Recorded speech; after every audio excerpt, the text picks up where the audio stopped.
मेरा पति एक डॉक्टर था और मुझे रोज एक गोरा होने के लिए रोजाना इंजेक्शन लगाता था, जिससे मेरे पेट में बहुत दर्द होता था।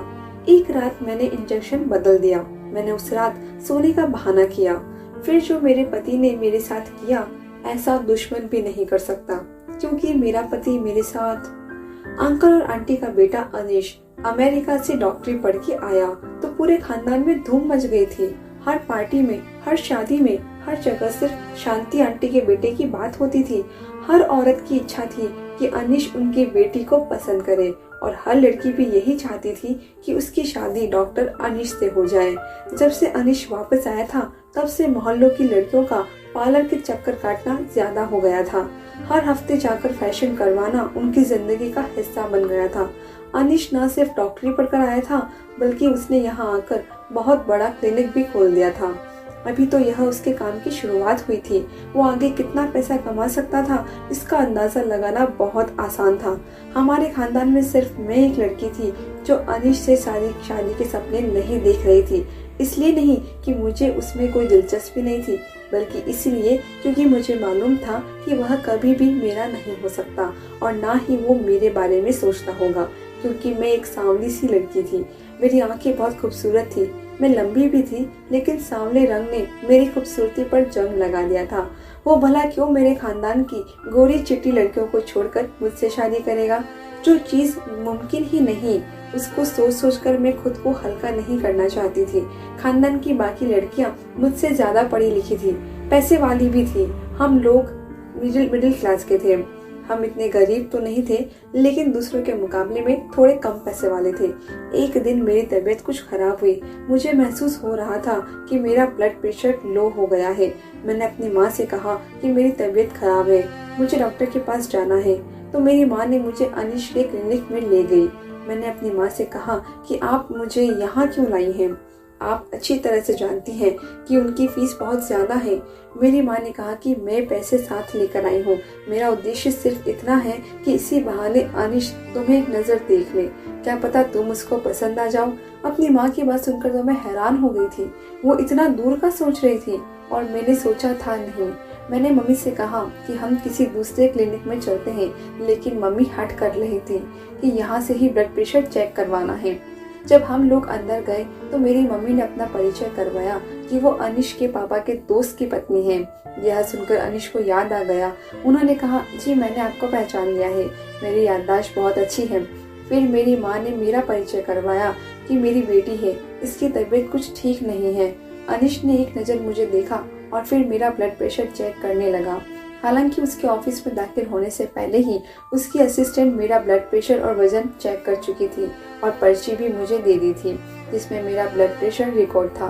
लेकिन मैं सोच रही थी कि अनीश फिर से मेरा ब्लड प्रेशर क्यों चेक करने लगा है। उसने एक नज़र मेरी आंखों में देखा और हम दोनों की नजरें चार हुई। उसने मुझसे कहा कि आपका बीपी लो है।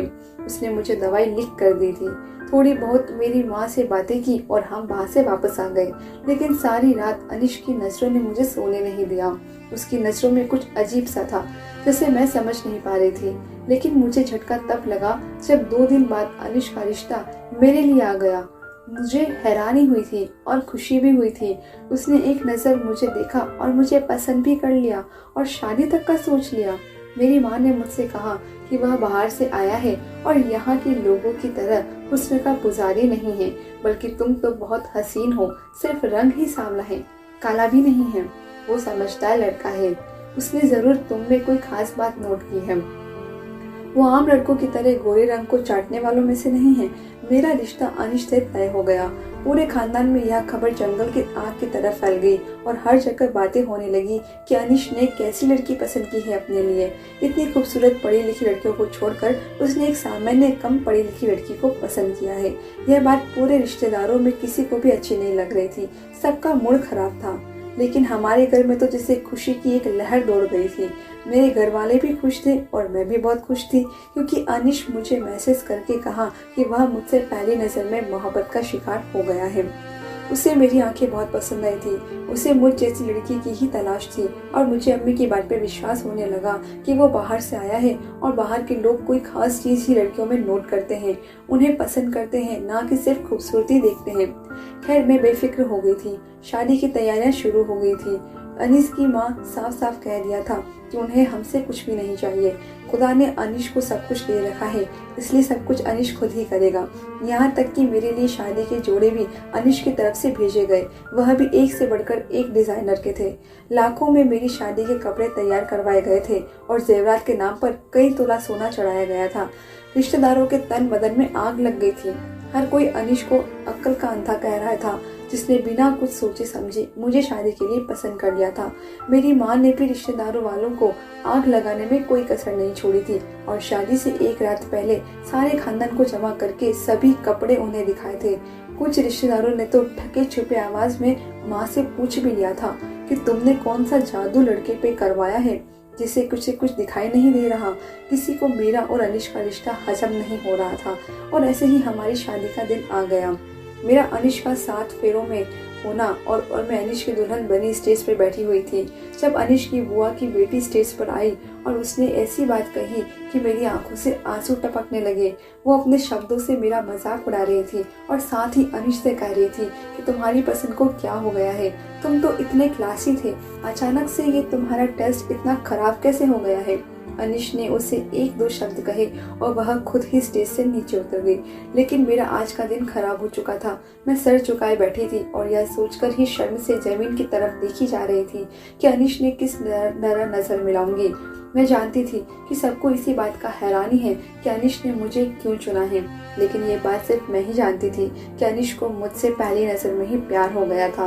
विदाई का वक्त हो गया था और मैं विदा होकर अब्बास के बड़े से घर से चली गई थी। मैं पहली बार उनका घर देख रही थी और यह देखकर मेरी आंखें खुली रह गई थी।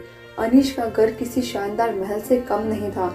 ऐसा लग रहा था जैसे वह करोड़ों रुपए कमाता हो। दिल में सोचने लगी कि डॉक्टर लोग तो बड़े ही पैसे वाले होते हैं, गरीबों का खून निचोड़ लेते हैं और अपना महल तैयार कर लेते हैं। लेकिन ये तो मुझे बहुत बाद में पता चला कि ये महल कैसे बना हुआ था। मुझे मेरी सास यानी अनीश की माँ ने अनीश के कमरे में बिठा दिया। अनीश की बुआ की बेटी की बातें अभी तक मेरे अंदर गूंज रही थी और मेरे अंदर एक आग सी जल रही थी। कमरे में ऐसी ही ठंडक होने के बावजूद भी मुझे अपना सर सुलगता हुआ महसूस हो रहा था। भगवान ने मेरी किस्मत कितनी रोशन लिखी थी कि अनीश मेरा हमसफर बन गया था। लेकिन मेरे चेहरे की कालिख ने इस खुशी को भी कम कर दिया था। थोड़ी ही देर बाद अनीश कमरे में चला आया और मेरा चेहरा देखते ही मेरे अंदर की बात समझ गया। क्या बात है रोशनी, तुम क्या अभी तक खुशबू की बात को लेकर बैठी हो? मैं एक नजर से अनीश की तरफ देखा तो वह कहने लगे, मोहब्बत ऐसी ही होती है, महबूब के बिना कहे उसकी हर बात समझ आ जाती है। अनीश की लहजे में मोहब्बत की चाशनी खुली हुई थी और मैं अपनी खुशनसीबी पर दिल ही दिल में खुश हो रही थी। तुम फिक्र ना करो रोशनी, तुम्हारी जिंदगी की ये परेशानी मैं जल्दी दूर कर दूंगा। कोई तुम्हारे रंग को लेकर तुम्हें कमजोर नहीं समझेगा। आजकल तो इतने इलाज आ गए हैं कि कुछ इंजेक्शन से तुम्हारा रंग निखर जाएगा। मुझे तो तुम्हारा सांवला रंग ही अच्छा लगता है, लेकिन मैं तुम्हारी आंखों में आंसू नहीं देख सकता। इसलिए मैंने सोच लिया है कि मैं रंग गोरा करने वाले इंजेक्शन के जरिए तुम्हें दूसरी लड़कियों की तरह हसीन बना दूंगा। मैंने अनीश की तरफ देखा। क्या ये मुमकिन है कि मेरा रंग भी निखर कर दूसरी लड़कियों की तरह गोरा हो जाएगा? अनीश मुस्कुराकर कहने लगा, यह दौर अलग है, अब कुछ भी नामुमकिन नहीं है। जिसके पास पैसा है वह सब कुछ हासिल कर सकता है। लोग तो सर्जरी के जरिए अपने नैन नक्श बदलवा लेते हैं, तुम्हारा तो सिर्फ रंग गोरा करना है। अनीश ने मुझसे वादा कर लिया था कि वो अगले ही दिन से मेरा इलाज शुरू कर देगा। मैं ख्याल ही ख्यालों में खुद को खुशबू से कहीं ज्यादा हसीन महसूस कर रही थी। वो जो मुझे मेरे पति की नजरों में गिराना चाहती थी, मैं अब उससे बदला लेना चाहती थी। अनीश ने बहुत अच्छे से मुझे अपना लिया था और उसका साथ पाकर मैं बहुत खुश थी। अनीश से मिलकर ऐसा लगता ही नहीं था जैसे वह अमेरिका से पढ़कर आया है। ना उसके चेहरे पर गरूर था, ना ही उसकी बातों में अमेरिका की पढ़ाई का नशा। वो तो एक सीधा साधा आम सा इंसान था जो मेरी मोहब्बत से पूरी तरह मेरा हो चुका था। शादी के अगले दिन ही अनीश ने मुझे बताया कि उसकी अपनी एक डॉक्टर से बात हो गई है। मुझे रोज रात को गोरा होने का इंजेक्शन लगेगा और 1 हफ्ते में ही फर्क दिखने लग जाएगा। मैं आईने के सामने खड़ी तैयार हो रही थी। अनीश की बात सुनकर मैंने एक नजर अपनी सांवली रंगत पर डाली और यह सोचकर ही मेरे चेहरे पर मुस्कुराहट आ गई कि आने वाले दिनों में मैं चांद की तरह चमकने लगूंगी। अनीश धीरे से मेरे करीब आया और मुझे बाहों में भरते हुए मुझसे वादा किया कि मैं इस तरह का इलाज के बारे में किसी को कुछ नहीं बताऊंगी। वो नहीं चाहता था कि लोग तरह तरह की बातें बनाकर मेरा दिल दुखाएं। मैंने यह बात से वादा कर लिया, मैं किसी को इलाज के बारे में कुछ नहीं बताऊंगी। और अनिश ने उसी रात मुझे पहला इंजेक्शन लगा दिया। इंजेक्शन लगते ही थोड़ी देर बाद मुझे नींद आ गई और फिर जब सुबह मेरी आंख खुली तो मेरे पेट में बहुत दर्द हो रहा था। मुझे समझ नहीं आ रहा था कि दर्द क्यों हो रहा है, लेकिन इस दर्द ने मुझे परेशान करके रख दिया था। मैं अनिश को बताना तो वो कहने लगे कि हर चीज का एक साइड इफेक्ट होता है और शायद इंजेक्शन ने तुम्हें यह दर्द दिया है। 1 हफ्ते की बात है, दर्द बर्दाश्त कर लो। मैं सब कुछ तुम्हारी खातिर ही कर रहा हूँ ताकि तुम्हें कभी छुप छुप कर आंसू बहाने की जरूरत न पड़े। तुम ही सोचो, जब तुम्हारे बच्चे होंगे तो तुम्हें इस चीज का एहसास और भी ज्यादा होने लगेगा। अनिश की बात सुनकर मैं खामोश हो गई। वो ठीक ही तो कह रहा था कि अगर दुनिया वालों की तरह हमारे बच्चे भी मेरी रंगत का मजाक उड़ाते तो मैं क्या करती। शादी के बाद औरत की एक ही कमजोरी होती है और वो होती है उसके बच्चे। अनिश ने इस बात का फायदा उठाया था। बच्चे के नाम पर मैं हर दर्द सहन करने को तैयार थी। अगली रात भी जब अनिश ने मुझे इंजेक्शन लगाया तो थोड़ी ही देर के बाद मैं गहरी नींद सो चुकी थी और सुबह एक बार फिर पेट के दर्द से तड़प रही थी। ये दर्द मेरी बर्दाश्त से बाहर होता जा रहा था, लेकिन मैं किसी से इस बारे में बता नहीं सकती थी क्योंकि अनिश ने ये इलाज सबसे छुपा के रखा था। मैं सारा दिन पेट दर्द से तड़पती रही और अपने कमरे में बंद रही। रात तक मेरे अंदर हिम्मत खत्म हो चुकी थी। मैं एक और इंजेक्शन नहीं लगवा सकती थी। मैंने सोचा अगर एक दिन इंजेक्शन ना लगाऊं तो शायद इतना फर्क नहीं पड़ेगा, लेकिन अनिश को कहीं बुरा ना लग जाए, ये सोचकर मैंने खुद चुपके से इंजेक्शन बदल दिया और ताकत का इंजेक्शन रख दिया। अनिश ने मुझे इंजेक्शन लगा दिया और मैं आंखें बंद करके लेट गई जैसे मैं बहुत ही गहरी नींद में सो रही हूँ। उसके बाद जो कुछ अनिश ने मेरे साथ किया, मेरी रूह कांप गई थी कि ऐसा कोई किसी दुश्मन के साथ भी नहीं कर सकता, जबकि मैं तो अनिश की पत्नी थी। मैं फौरन उठकर बैठ गई थी और मुझे जागता हुआ देखकर अनिश के होश ठिकाने आ गए थे। वो हकलाते हुए पूछने लगा कि तुम अभी तक सोई नहीं हो। मैंने गुस्से में अनिश से पूछा कि ये सब क्या है और तुम मेरे साथ क्या कर रहे हो। पहले तो अनिश मुझे उल्टे सीधे जवाब देता रहा, लेकिन जब उसे अंदाजा हो गया कि मैं इतनी आसानी से खामोश बैठने वालों में से नहीं हूँ तो उसने मुझे हर बात सच सच बता दी। अनिश का पूरा सच सुनकर तो मेरे होश उड़ गए थे। अब मुझे समझ नहीं आ रहा था कि अनिश ने सारे खानदान की हसीन और पढ़ी लिखी लड़कियां छोड़कर मुझ जैसी सांवली और मिडिल क्लास लड़की को पसंद क्यों किया था। उसे लगा था कि मैं उसके लिए बहुत आसान हद तक साबित हो जाऊंगी और बहुत आराम से वो मुझे काबू कर लेगा, लेकिन मैं इतनी आसानी से चुप बैठने वालों में से नहीं थी। मैंने फौरन ही चीख चीख कर सारा घर सर पे उठा लिया था और अपने घर भी फोन मिला दिया था। अनिश की लाख कोशिशों के बावजूद भी मैं चुप नहीं थी, बल्कि अनिश का घिनौना चेहरा सबके सामने ले आई थी। मेरी सास भी अनिश के साथ उसके जुल्म में बराबर की हकदार थी, इसलिए जैसे ही मेरे माँ बाप आए तो उनकी बोलती बंद हो गई। मेरी माँ को तो यकीन ही नहीं आ रहा था कि अनिश जैसा लाइट इंसान मेरे साथ इतना बड़ा धोखा कर सकता है। मैं माँ के साथ शादी के तीसरे ही दिन लौटकर अपने घर चली आई थी। रिश्तेदार वालों को तो बातें करने के लिए एक नया मुद्दा मिल गया था। हर कोई हमारे जख्मों पर नमक छिड़कने के लिए आ रहा था। सबके मुंह पर एक ही बात थी कि हमें तो पहले ही कुछ गड़बड़ लग रही थी। रोशनी जैसी सांवली लड़की से अनिश जैसा लड़का कैसे शादी कर सकता है। कुछ रिश्तेदार वालों ने तो अनिश की सही कहते हुए मुझे ही बड़ा बुरा कह रहे थे, क्योंकि अनिश की माँ ने उन्हें मेरे बुरे चरित्र के बारे में झूठे किस्से सुना दिए थे। हर तरफ मेरी बुराई की चर्चा हो रही थी और मैं अपनी किस्मत पर आंसू बहाने लगी थी। मैं कमजोर नहीं पड़ना चाहती थी, लेकिन लोगों के तरीके ने मुझे बहुत ही कमजोर बना दिया था। अनिश की वो मोहब्बत भरी बातें मेरे कानों में किसी शीशे की तरह पिघल रही थी।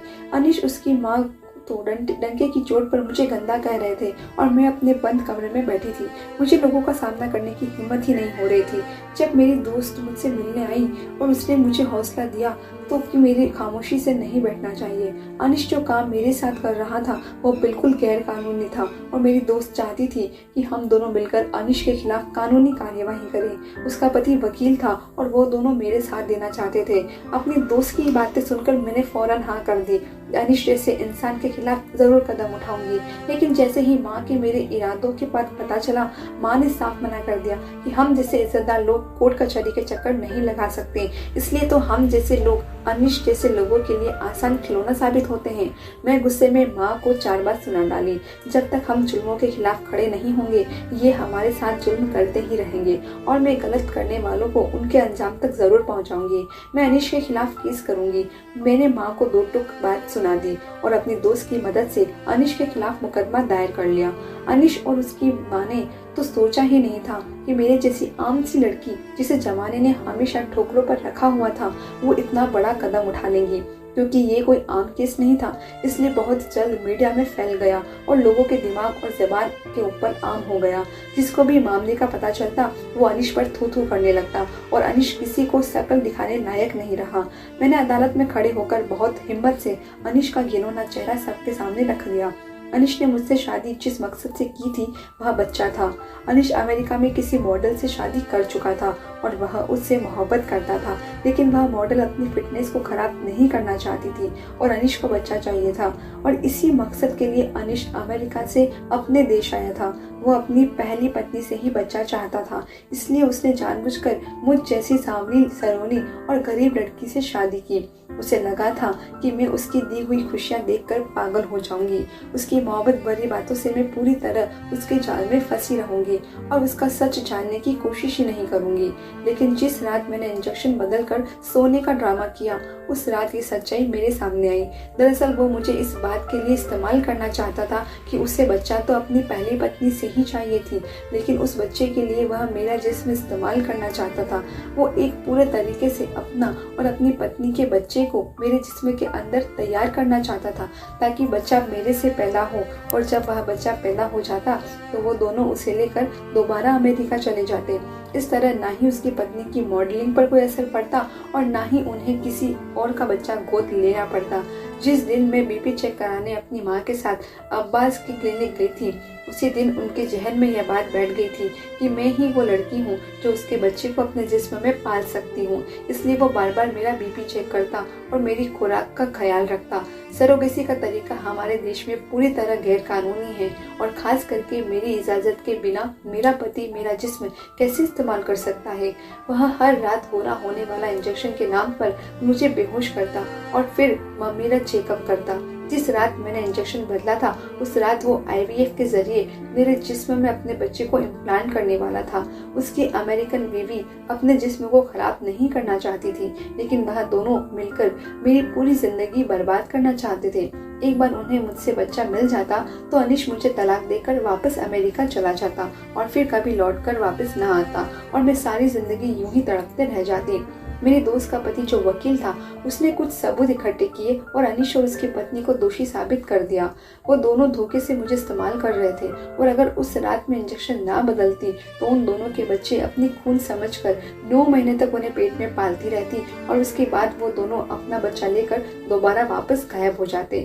उन दोनों को सजा सुना दी गई थी और मैंने अनिश से तलाक ले लिया था। मैं अकेली जरूर थी, लेकिन मुझे यकीन था कि भगवान ने मेरी किस्मत में यकीनन कुछ अच्छा ही लिख रखा है। सारे खानदान वाले अनिश की सच्चाई जान चुके थे और आंटी को बुरा भला कह रहे थे, जिन्होंने अपने बेटे का साथ देकर मेरी जिंदगी उजाड़ने की कोशिश की थी।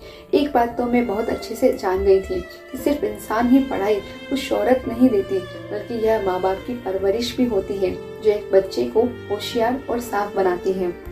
अगर आंटी अपने बेटे अनिश को सही और गलत का फर्क बताती और मेरी जिंदगी से खेलने के लिए मना करती तो शायद उसे कभी इतनी हिम्मत नहीं मिलती।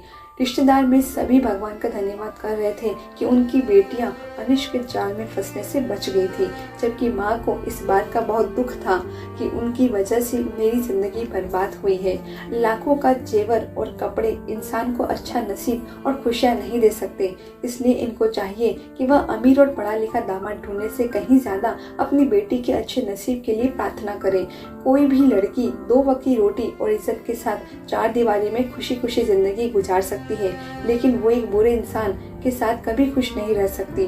मैंने जुल्म के खिलाफ इसलिए आवाज बुलंद की ताकि आइंदा कोई लड़की किसी लड़के के गलत मकसद की भेंट न चढ़े। धन्यवाद दोस्तों।